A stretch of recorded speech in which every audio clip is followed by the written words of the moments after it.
Yo, what's up mga parts? So, welcome back. So, magandang araw sa yung lahat. So, ngayong araw is may buuin tayo na Yamaha Krypton.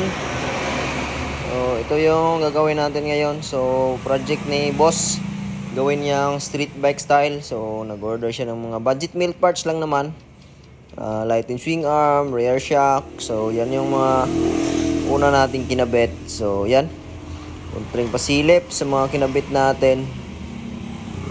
Tapos, sobrang dumi na ng kamay. Ito, bago rin lahat yan. Mga hubs niya. Pati mga lagayan ng damper, sprocket. So, pati harap, outer tube, bago rin. Rim set sa harap. Tapos, may mga disc rin yan at caliper. So, bago rin lahat. Bowl type rin na lighten. Tapos yung caliper is 8.1 siguro yon. So yan, kinabit na namin. Then ito yung engine. Then dito sa likod, fast forward tayo. Nakabit ko na, syempre. Alignment yan, only in BG Works. Pre-wheel check tayo.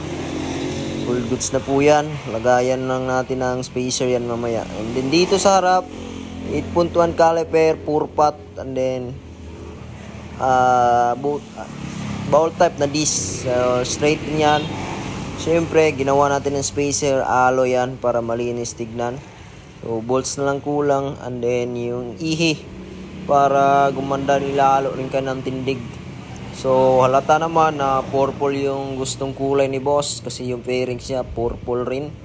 Then, yung gusto niyang at in order niyang mga parts is halos lahat kulay purple. So, hanggang kabit lang naman tayo. Hindi tayo pwedeng magsabing hindi pwede yung binili niya kasi siya ang nag-order niyan.